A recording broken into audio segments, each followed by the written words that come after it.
when she testifies, they're probably gonna go so much in depth. Remember, a lot of this, like, it's gonna be get crazy in court too, because they're gonna have to show these videos, these freak-off videos. DJ Academics wasn't in lying. Court is getting crazy. In a shocking turn, the judge exploded in court after what insiders say was a heated confrontation between Diddy and Cassie. The judge, I'm gonna tell you, he was upset. Apparently, Diddy lost it after learning that Cassie may have leaked even more disturbing footage from the so-called freak-offs, footage he desperately tried to keep hidden. So what exactly triggered the judge, and what kind of information? Is Cassie still holding on to? Let's get into it. First, let's talk about who this judge even is. Judge Subramanian isn't just anybody walking around in a robe. This man was appointed by President Biden in 2022 and is the first South Asian judge in the Southern District of New York. Before taking the bench, he clerked for Supreme Court Justice Ruth Bader Ginsburg and worked as a partner at Sussman Godfrey, LLP, focusing on commercial and bankruptcy law. So, we're talking about someone who knows his stuff, okay? This ain't his first rodeo. Judge Subramanian's demeanor throughout the trial has been described as firm, yet considerate, balancing authority with empathy. He's not out here trying to make a name for himself or get his 15 minutes of fame. He's just trying to run a fair trial in the middle of what is essentially a Category 5 hurricane of celebrity mess. During Cassie's cross-examination by defense attorney Anna Estevo, the tension in that courtroom was thick. Cassie was being forced to read all these explicit messages and texts from her relationship with Diddy, and it was clear the defense was trying to make it seem like she was into all the crazy stuff that was happening. Picture this. The courtroom, watching Cassie, who is 8 months pregnant by the way, having to relive all this trauma while Diddy's team throws everything they can at her. Now, let me explain what a freak-off is in PG terms. Think of it like a very adult party that allegedly involved paid guests, lots of substances and activities that would make even the wildest reality TV show get canceled immediately. These were supposedly organized by Diddy and lasted for days, with people getting paid thousands of dollars to participate while he watched and sometimes recorded. According to testimony, Cassie was allegedly forced to take part in these events. Diddy's behavior in court has been closely watched, and any outbursts would certainly be met with swift action to maintain courtroom decorum. The stakes are incredibly high, and emotions have been running even higher. It's so difficult to reflect on darkest times in your life. Sometimes you gotta do that. I was f***ed up. I hit rock bottom, but I make no excuses. My behavior on that video is inexcusable. This tense moment came after Cassie had spent hours on the stand detailing the alleged abuse she suffered during their decade-long relationship. She described being knocked over, dragged, kicked, and stomped in the head regularly. One of the most disturbing incidents she recalled was from 2009, when Diddy allegedly stomped on her face inside an SUV and then hit her again in a hotel while she was still healing. And then there's that infamous 2016 hotel hallway assault, the one caught on video and shown to the jury multiple times. Y'all remember that video, right? The one where Diddy, wearing only a towel, chases Cassie down the hallway, grabs her, throws her to the ground, kicks her, and drags her back? Yeah, that video. The one CNN released in May 2024 that had everybody looking at Diddy sideways. Former security officer Israel Flores was one of the first to testify about that incident. He said he arrived to find Cassie with a purple eye, and Diddy giving him what he described as a devilish stare. Flores also claimed that Diddy tried to bribe him to keep quiet about what happened. His testimony is crucial. It supports Cassie's long-standing claims, but Diddy's defense tried to poke holes in it, questioning why certain details weren't included in his original report. Flores didn't budge, saying those details weren't relevant to the report's official purpose. Meanwhile, Judge Subramanian has consistently demonstrated a strong commitment to proper courtroom conduct. When Diddy's lawyer, Mark Geragos, referred to prosecutors as a six-pack of white women on a podcast, the judge called the remark outrageous and told him, "That's something that no one should be saying as an officer of the court and a member of the bar. Imagine being a whole famous lawyer and getting checked like that. It's like your mom catching you talking slick and yanking your ear in front of your friends. Embarrassing." The judge has also shown deep concern for the well-being of everyone in the courtroom. During Cassie's testimony, when explicit emails and texts were being shown, he called a 10-minute recess after she whispered something to him. He's made sure the jury gets breaks too, even telling them to relax and watch sports over the weekend. We know how hard it is for you, your families, for everyone. You are the bedrock of democracy. We will keep working over the weekend.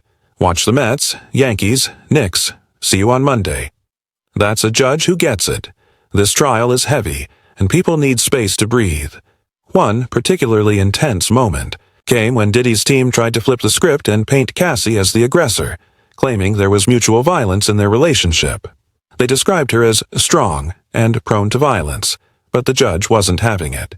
He made it clear, strength does not negate coercion. Strong people can still be coerced, just like weak people. And this is where Roger Bond's testimony comes in.